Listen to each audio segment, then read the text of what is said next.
وَإِذْ قَالَ لُقْمَانُ لِابْنِهِ وَهُوَ يَعِظُهُ يَا بُنَيَّ لَا تُشْرِكْ بِاللَّهِ۔ ذرا یاد کرو جب کہ کہا تھا لقمان نے اپنے بیٹے سے، اور وہ اسے واعظ کہہ رہے تھے، نصیحت کر رہے تھے۔ عام طور پر یہی خیال ہے کہ یہ انتقال کے وقت کی نصیحت اور وصیت تھی۔ اب ظاہر بات ہے کہ انسان اپنے انتقال کے وقت اپنے بیٹے کو وہی باتیں بتائے گا جو اہم ترین ہے اس کے نزدیک، اس کی زندگی کا حاصل ہے۔ دولت مند شخص اپنے دولت کا حساب بتائے گا، کہاں کہاں کس کس شکل میں ہے۔ حکیم انسان کے لیے اس کی حکمت ہی اس کا اصل خزانہ ہے، دولت ہے۔ تو اس حکمت کا خلاصہ اور لب لباب ہے جو حضرت لقمان منتقل کر رہے ہیں اپنے بیٹے کو۔ اسی کو اقبال نے کہا تھا کہ یہی ہے متاع فقیر، میرے قافلے میں لٹا دے اسے، لٹا دے ٹھکانے لگا دے اسے۔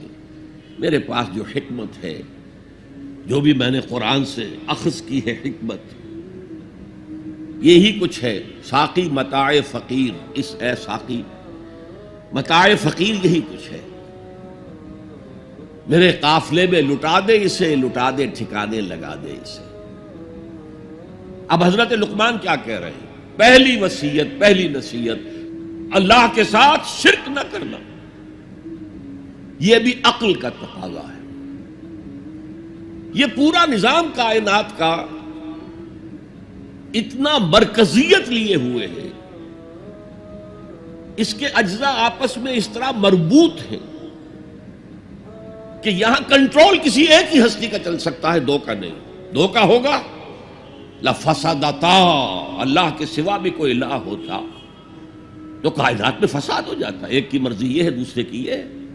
قرآن میں یہ بھی آیا ہے کہ پھر ہر جو الہ، ہر خالق اپنی شے لے کے علیحدہ ہو جائے گا۔ ایک ہستی ہے جو اس کائنات کو کنٹرول کر رہی ہے، ایک ذہن ہے جو اس کائنات میں کار فرما ہے، ایک حکمت ہے جو اس پوری کریشن کی پشت پر ہے۔ ایک قل هو اللہ احد۔ اب اس کے بعد پھر حضرت لقمان کی نصیحت، یا بنی انہا ان تک مثقال حبۃ من خردل،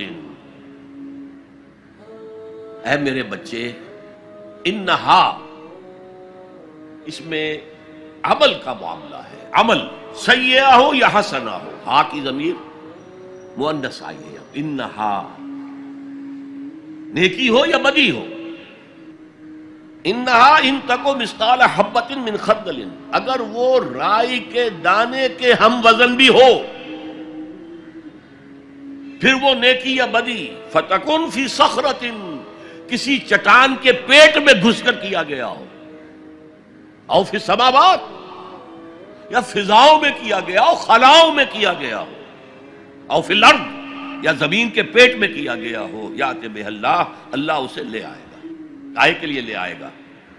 جزا و سزا کے لیے لے آئے گا۔ انسانی اعمال میرے بیٹے یہ جان لو ضائع ہونے والی چیزیں نہیں ہیں، ان کے بدلے نکلیں گے، ان کے نتائج نکلیں گے، ان کے بدلے مل کر رہیں گے۔ چھوٹی سی چھوٹی چیز بھی، رائی کے دانے کے ہم وزن بھی ہو، مثقال ثقل سے بنا ہے، ثقل کہتے ہیں بوجھ کو، تو اگر وہ رائی کے دانے کے ہم وزن بھی ہوگا تو کہیں نہیں چھپے گا۔ اسی لیے آیا نا فَمَنْ يَعْمَلْ مِثْقَالَ ذَرَّةٍ خَيْرًا يَرَهُ وَمَنْ يَعْمَلْ مِثْقَالَ ذَرَّةٍ شَرًّا يَرَهُ، کسی نے اگر ذرے کے ہم وزن نیکی کی ہوگی وہ بھی اپنے سامنے پائے گا، اور ذرے کے ہم وزن کوئی بدی کی ہوگی وہ بھی سامنے پائے گا۔ ان اللہ لطیف خبیر، یقیناً اللہ تعالی لطیف ہے، باریک بین ہے، اور خبیر ہے، باخبر ہے، ہر شے سے باخبر ہے۔ لا یخفی علیہ شیء فی الارض ولا فی السماء، کوئی شے اس پر مخفی نہیں ہے، نہ زمین کی نہ آسمانوں کی۔ تیسری نصیحت، یا بنی اقم الصلاۃ وامر بالمعروف وانہی عن المنکر واصبر علی ما اصابک، اے میرے بچے نماز قائم رکھ۔ اب نماز سے مراد کون سی نماز ہے؟ آپ اس سے اپنی نماز نہ سمجھیے، ہم سے پہلے بنی اسرائیل کے اندر کچھ اور نماز کی شکل تھی، ہمیں کچھ اور نماز کی شکل دی گئی ہے، ہمیں نماز کے اوقات اور دیے گئے، ان کے کچھ اور تھے، لیکن کیا شے مشترک ہے؟ اللہ کے ساتھ ایک لا لگانے کی شکل، اللہ کے ساتھ تجدید عہد کرتے رہنا، اللہ تعالیٰ کے ساتھ ایک تعلق قلبی اور ایک ربط ذہنی برقرار رکھنے کا کوئی نظام ہونا چاہیے۔ وہ ستون مانو اسے، الصلاۃ عماد الدین، تو نماز قائم رکھ، میں نے ترجمہ رکھ کیا ہے، کر نہیں۔ ظاہر بات ہے کہ لقمان بھی نماز پڑھتے ہوں گے، جو بھی نماز تھی ان کی، اور یقیناً ان کا بیٹا بھی پڑھتا ہوگا، اس لیے یہاں نماز قائم کر کی بجائے بہتر ترجمہ ہے نماز قائم رکھ۔ وَأْمُرْ بِالْمَعْرُوفِ وَانْهَ عَنِ الْمُنْكَرِ، اب پھر فطرت کا معاملہ آ گیا۔ فطرت انسانی واقف ہے کہ یہ شر ہے، یہ خیر ہے، جسے میں نے اس سے پہلے کہا ہے کئی مرتبہ، بیسک ہیومن موریلٹی، جو پوری انسانیت کی میراث ہے، ہر مذہب میں وہی ہے، اسی کی بنیاد پر کچھ لوگ ڈیولپ کرتے ہیں فلسفہ وحدت ادیان، لیکن وہ بات درست نہیں ہے۔ البتہ یہ کہ جہاں تک بنیادی اخلاقی تعلیمات ہیں وہ مشترک ہیں، وہ انسانوں کی مشترک میراث ہے۔ جھوٹ مت بولو، سچ بولو، وعدہ خلافی نہ کرو، وعدہ پورا کرو، راہ میں کوئی بھٹک رہا ہو تو راستہ دکھاؤ، کوئی اندھا ہے تو انگلی پکڑ کر اسے سڑک پار کرا دو، یہ فطرت انسانی ہے۔ اس پہلو سے معروف کا لفظ آیا، نیکی کا لفظ نہیں آیا یہاں، جانی پہچانی شے۔ اذا ساعت کا سیئتک وحرت کا حسنتک فانت مومن، اگر تمہیں کوئی نیکی کا کام کر کے مسرت حاصل ہو، دل میں انشراح ہو جائے اللہ نے مجھے توفیق دی، اور کوئی برا کام کر کے برا لگے یہ میں نے کیا کر دیا، نہیں کرنا چاہیے تھا، تو تم مومن۔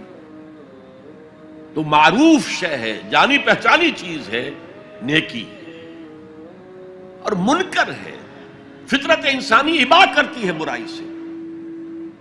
یہ علیحدہ بات ہے کہ انسان جو ہے اپنی فطرت کے خلاف چلتا ہے، اپنے مفادات کو دیکھتا ہے، دنیا پرستی میں غرق ہو گیا ہے کہ اندر سے اس کا ضمیر کانشنس اسے ملامت کرتا ہے، تم غلط کام کرتے۔ پھر آیا بر میں ہم دیکھ سکے وہ اپنے آپ کو سیٹسفائی کرنے کے لیے کہتا ہے میں فلاں فلاں نیکی کا کام بھی تو کر رہا ہوں، تو اتنا مضطرب کیوں ہے؟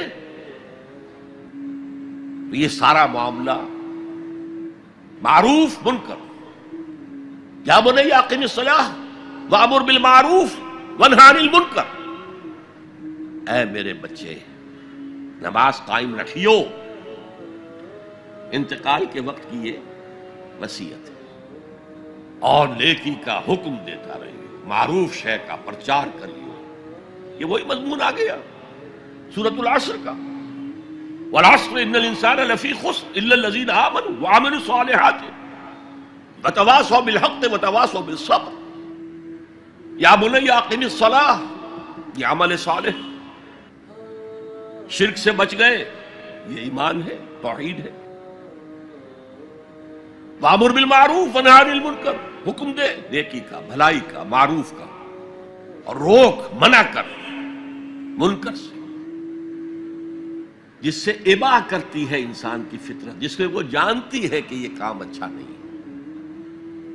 وَاصْبِرْ عَلَىٰ مَا أَصَابَكَ، وہ صبر بھی آ گیا، وَتَوَاصَوْا بِالصَّبْرِ، اور پھر جو بیتے اس پر صبر کیجو، اس لیے کہ امر بالمعروف اور نہی عن المنکر بڑا کڑوا فعل ہے یہ، خاص طور پر نہی عن المنکر کسی کو اچھا نہیں لگتا،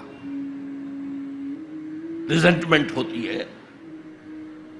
بچے بھی جیسا کہ میں عرض کر چکا ہوں، اگر آپ کہہ دیں بھئی یہاں مت کھیلو، یہ کھیلنے کی جگہ نہیں ہے، تو پھر اکثر و بیشتر اپنی عزت سلامت لے کر گھر جانا ممکن نہیں ہوگا۔ اور جو سب سے بڑا حق ہے، یہ زمین، یہ کائنات اللہ کی ہے، وہ اس کا حاکم ہے، اس کی حاکمیت قائم کرو۔ تو جو خدا بنے بیٹھے ہوں اپنی حاکمیت کا سکہ چلا رہے ہیں، وہ برداشت کریں گے؟